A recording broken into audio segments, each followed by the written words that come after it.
Good morning, good morning, good morning. Happy Vlogmas. We're still vlogging. Yes. It's been a rough Vlogmas. I'm not gonna even hold you. It's been a lot going on behind the scenes, but we're still here. We're showing up.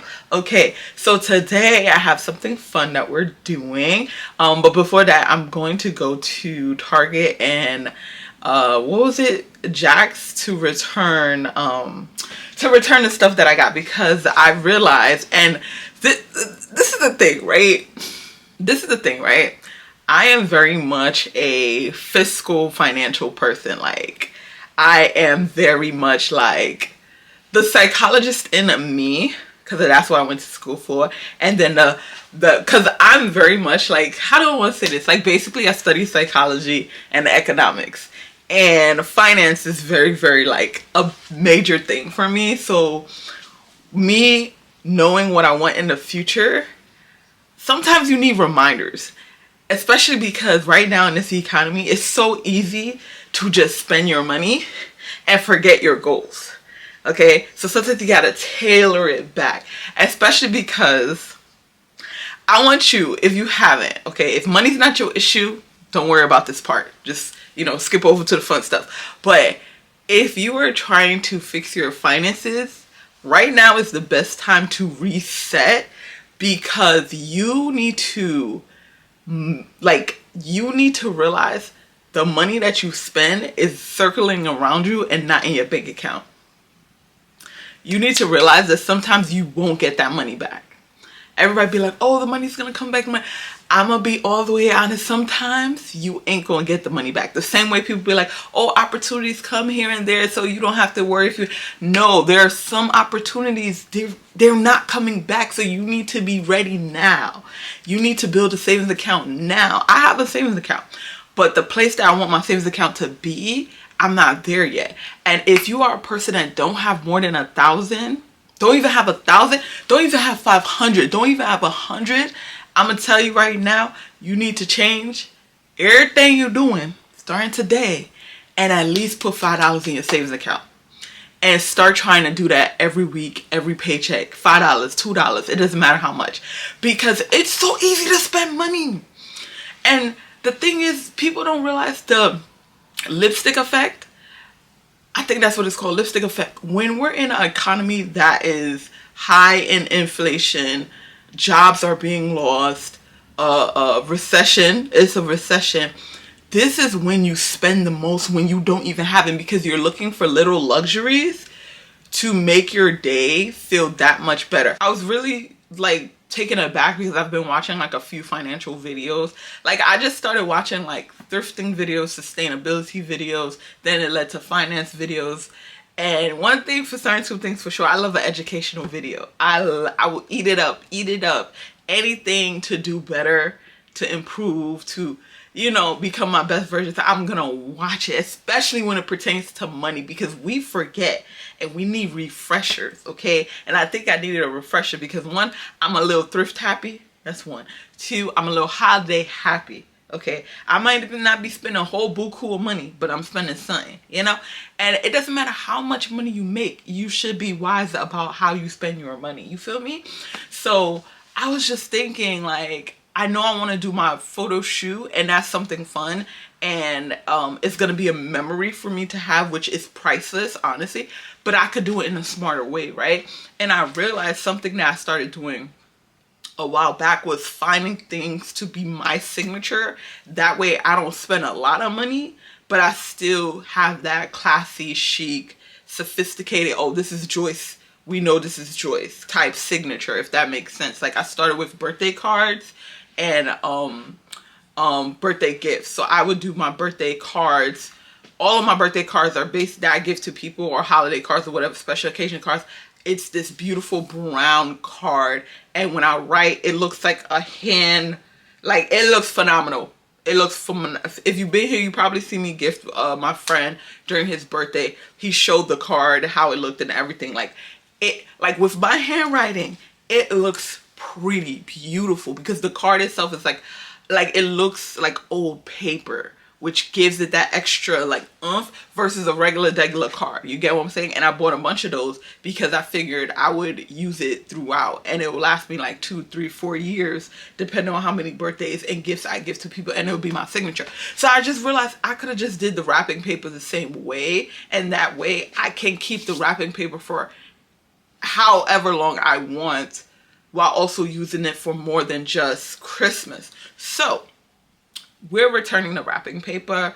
We're returning all the Christmassy holiday theme type stuff. And what I'm going to do is get something that's very much like year round. So like I want to get gold wrapping paper because I can use that at any point in time for anybody's gifts, anybody, like literally I can use it and there's no like distinguish of what it would be for, if that makes sense. So sometimes you really do have to be smart with how you spend your money if you do want to do these festive things, and think long term, like how it can help you save money long term. Long term, gift wrapping paper is gonna last me versus Christmas. I'm literally gonna have to wait for Christmas again to use Christmas wrapping paper.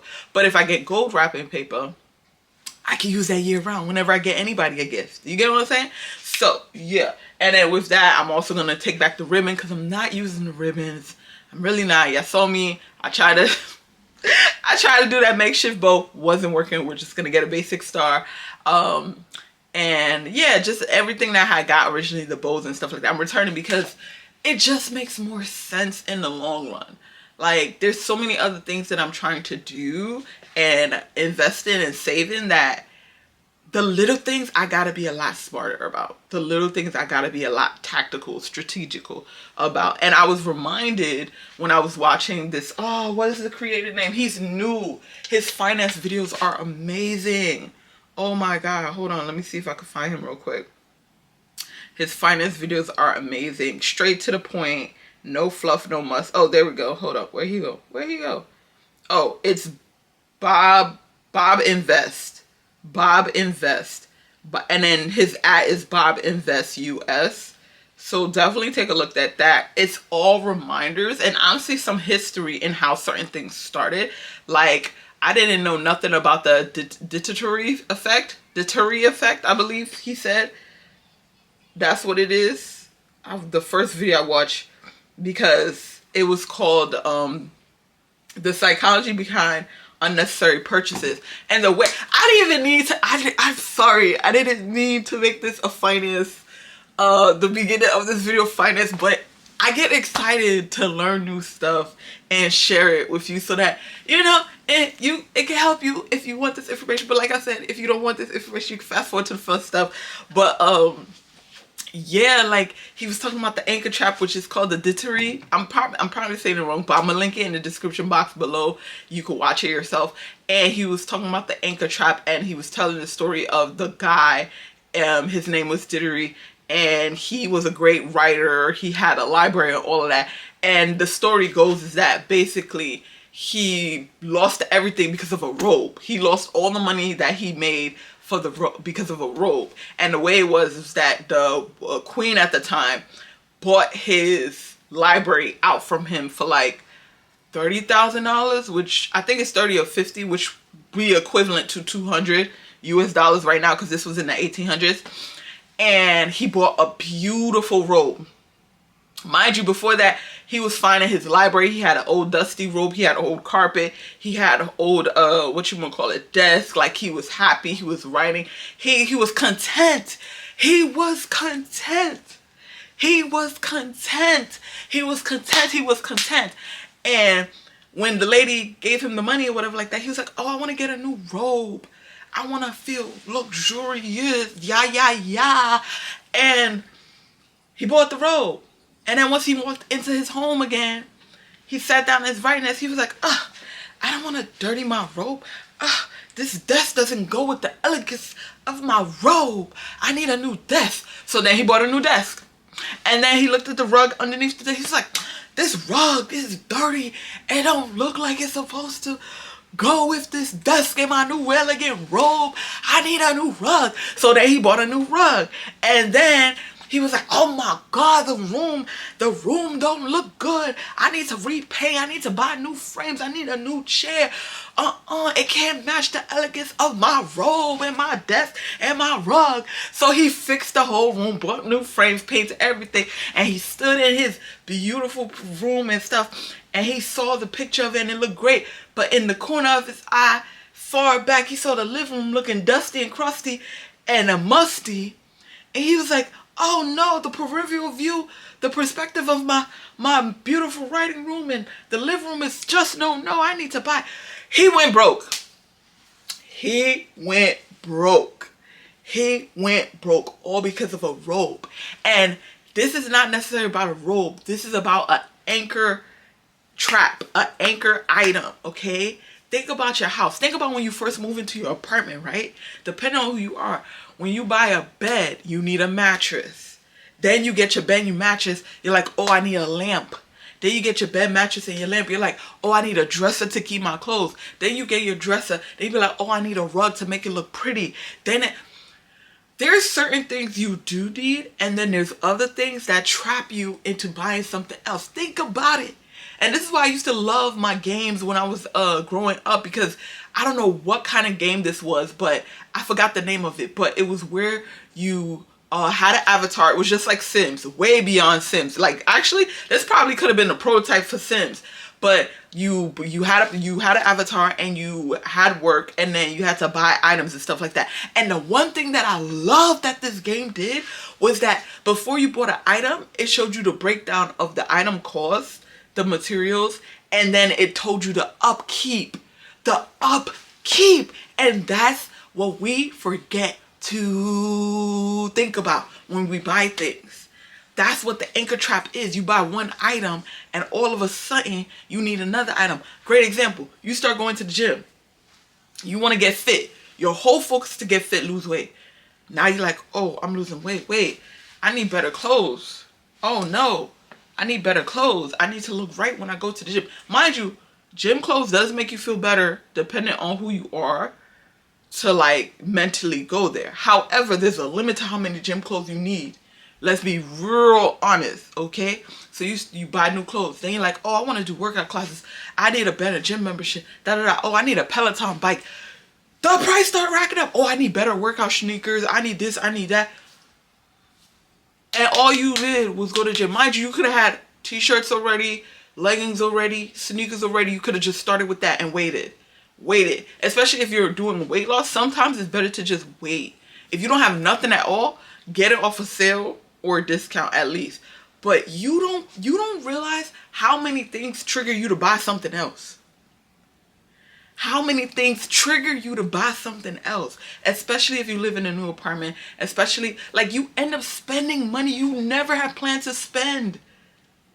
You get a desk and a writing chair. Now all of a sudden you need shelves on your wall to store things. Now you need a better desk because there's no storage because you was in a rush to get this desk. Now you want a better chair because this chair don't. Now you need a carpet. Y'all, the way we spend money has to be studied, because sometimes it's not even about the fact we need it. It's about the fact that we want it and it looks luxurious. Like we want to feel luxury. Of course, there's some of us who don't care, but for most society care. And that's when you start upgrading. Mind you, a lot of times, oh yes, social media has made people feel like they're left behind and all that. But realistically speaking, we don't know how people really live. Okay? They can have one section of their apartment that's beautiful. They record in it all the time and you never see nothing else and you will never know any different. Their apartment could be beautifully made. They just don't want to show you nothing. Or it could be a mess. You don't know. But because you're perceiving that because their backdrop looks beautiful, that the rest of the place is beautiful, so now you feeling some insecurities and you need to make your place beautiful before you even have the money to make it beautiful. And it happens all across the board, not even just regular stores. It can have to happen even secondhand. And I'm saying that because I realized I got the secondhand trap. Okay, I started adding pieces here and there. It was like, oh, this is luxury, forgetting the things that I really need, like lamps. Okay, I need lamps. Okay, not a lot of lamps, but lamps. But also too, they've been overpricing a lot of stuff in the thrift store recently. So I think I need to start heading north, south, east, west, like further out. Cause Other day, I went to see this lamp. They was like $50 for the lamp. It's like if I wanted to spend $50 for a lamp, I could have just did Amazon and spend less. What are y'all doing? But anywho, I digress. Anchor trap is when you buy something that looks amazing and now you have to add on to that. Whenever you buy something, you really need to ask yourself, is there anything else I'm gonna have to buy with this? For example, PlayStation 5 for whatever number y'all on. Once you buy the PlayStation, then you need to buy the controller, then you need to buy the game, then you need to buy, I don't know, memory card, headset, chair, desk to play it on. Then you need to buy a subscription, because you know everything got a subscription. You just added more problems, added more financial costs to your life, all because you wanted to play games. That would be something great to actually get secondhand if you can, but it's not to say you can't enjoy the things that life has to offer. It's just like you gotta be smart about it, and you gotta ask yourself, what is worth right now for me? Like what means more to me right now? Does a savings account, just in case an emergency happens, means more? Or does that PlayStation? I don't know. Watch the video. The video, if I didn't make sense to you, watch the video. It's going to make perfect sense to you. You'll realize literally as you're watching, oh crap, I did that with this, I did that with that, because that's how I felt. Like I literally was sitting there like, oh my god, I did that. I definitely did that. Like when I get jewelry, I need a jewelry stand. Like it be the littlest things. Like what's another one? And the thing is, it doesn't mean these things are bad or good. It just means you gotta pay attention so you could be more conscious and intentional with how you spend your money, because there are gonna be some things that you will need to buy, whatever next for it. Like if you get a mattress, you do need a bed frame, because you don't want your mattress to be on the floor all the time. Now there are some people who think that that's a great thing and that's good for your back or whatever like that. For me, I need a bed frame. I need a bed frame. Okay? And just be wise about how you spend your money. Like there's great ways to save. There's great way to just, there's so many videos out there showing you how to save and what to invest in, and really makes you think critically about how you spend your money, especially if you're on a budget, especially if you're working 9 to 5, especially if you have paycheck to paycheck. Sometimes it's worth sacrificing right now, saving for like 3 months, 6 months. Don't spend nothing. Just keep your costs low, cost of living low, and just save up for that time, so that way when the big ticket items come, instead of you being cheap about it, you can actually invest and have it for longer. Because the trap that we really be in, honestly, is the poor man trap, where we spending twice. We're spending twice. And I don't know if you heard the whole what is it, buy it nice or buy it twice. There we go, it's buy it nice or buy it twice. And that holds true. That holds true. And I know it's very hard, especially in these times, because right now people are getting laid off, and you're thinking about, like, when you're in survival mode, it's very hard for you to think beyond that. And I know that from experience. It's very hard to think beyond that, so I get it. But sometimes you really do have to step back and just really write things down and really see it for what it is. Like, for example, if you need a new coat, I'm telling you right now, stay away from polyester. They're not going to keep you warm. See if you can find a coat secondhand that says it has wool in it, preferably 50%. If it's out of your price range, rock whatever coat you got now, okay? Double it up and just save towards that secondhand coat. Because sometimes you don't even have to buy the coat new. Now, if you want to buy the coat new, it's the same plan. You just save towards that. And it's not hard to find like 50% wool, 40% wool. It's just going to be more than what you normally spend on a coat. Like, for example, my gray coat that y'all see me wearing, I bought that from Zara for like $160. That was like the first time I bought a 50% wool coat. And I bought it because I was like, bro, I'm tired of freezing. I'm tired of freezing in the winter, because I bought a polyester coat. Mind you, polyester coats be sometimes the same price as the 50% wool coat. It's just depending on the store that you go to. So I was like, freaking, I don't want to freeze anymore. And I put aside $160 plus tax to pay for that coat. That coat has lasted me 3 years. I have to replace it now, unfortunately, because the line is ripped. Although I'm still trying to see if I could get the lining fixed, because that's all that's wrong with it. It's just the lining inside. I might even do something funky. We'll see. But literally, that's all that's wrong with it. It's just the lining. Just the lining. So it's just like, what was I gonna say? Oh, so it's just like sometimes you really do have to just invest it in once so that you can be able to have it for years, and then that saves you money in the long run, which is actually another video he talks about. I think it's called Fake It Rich, or the psychology of faking money, or whatever like that. Just watch his video because it was like really good. Why You Are Poor, the psychology of status signaling. I think that's the one that I was talking about, or it could be the poor tax, but either way, watch the channel. But yeah, because it's so easy, it's so easy for you to not realize how you're actually holding yourself back. Now there are things you can be more frugal on than others, because I like to use the word frugal, not cheap. Cheap just make it feel like the item is cheap too, when sometimes being frugal you can still get quality items. You're just getting it at a bargain, you get what I'm saying? So yeah, sometimes it just requires you to sacrifice for a short period of time so that you can be ahead of the game for yourself, because this race you ain't running against nobody but yourself. Okay, don't worry about what other people are doing, just focus on yourself. So yeah, so I was reminded last night, because I was watching it yesterday. Not last night, yesterday. I was watching it yesterday. I was just like, bro, reel it all in. And I made a list. I made a wish list of things that I need for my apartment. I made a save and splurge list, things that I need to invest in, things I can save my money on, and just really focus in on, okay, what do I need right now for my living, my everyday living, makes my life functional. I can decorate my apartment and still feel good about it. I can invest in myself, stuff like that. So it brought it back together. Sometimes you need reminders like that. Maybe this video is a reminder for you and the goals that you have.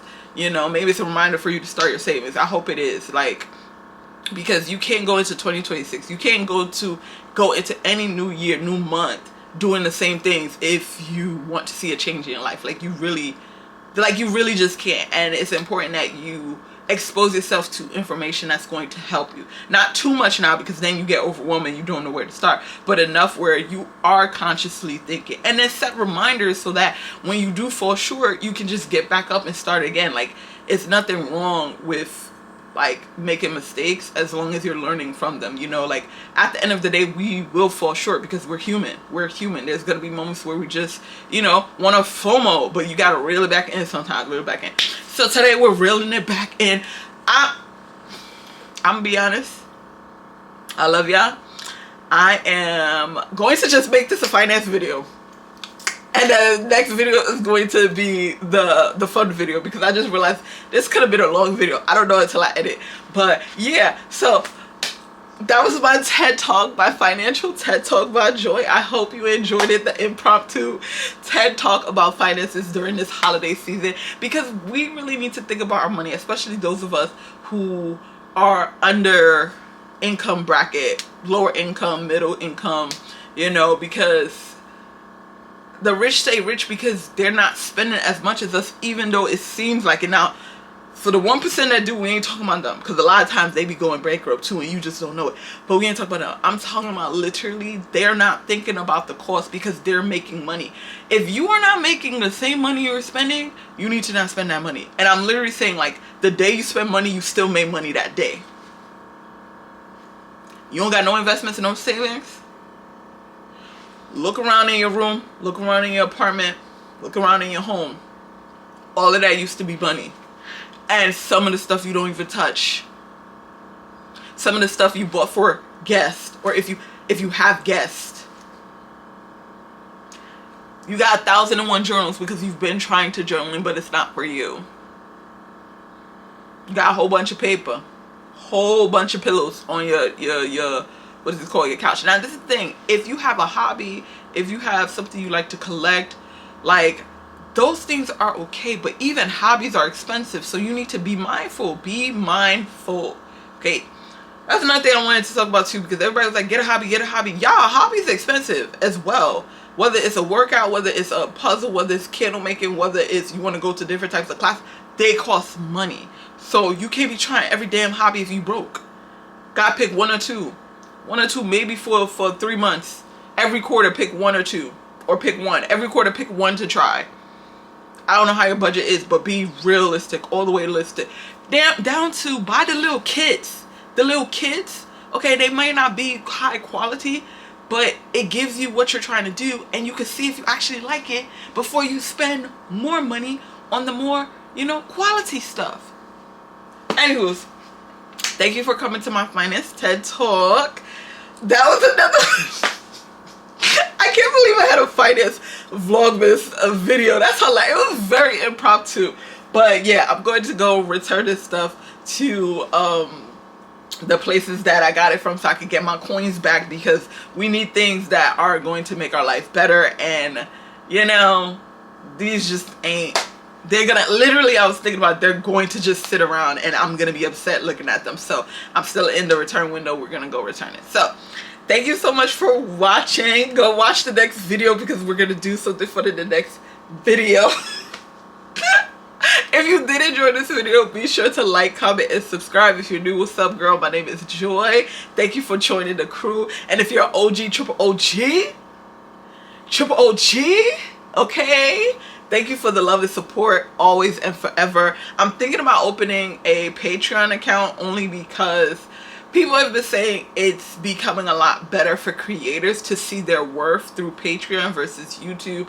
And as you know, I'm currently trying to grow my channel to 10,000 subscribers and increase my views. So I've been thinking about that. It will be more exclusive content, more talking content, more advice, you know, topics that I don't talk about here, I might talk about there because it's going to be behind a paywall. And that way I can control the narrative, because people be trying me. People be trying everybody. Okay, people be trying everybody. I'm not even gonna hold you. But yeah, something to think about. So let me know if you'd be interested in that. If you don't know what Patreon is, just Google it and you'll find out about it. It's a creator platform that actually helps out creators and their audience. So yeah. Anywho's, thank you so much for watching. Thank you so much for tuning in this Vlogmas, my first Vlogmas. I hope you learned something. I hope this encouraged you. I hope this allowed you to really see money for what it is. It is a tool, and you just have to get comfortable with using it and saving it and investing it the way you need to for your own personal life. As always, thank you so much for watching, and I'll see you in the next one. Bye.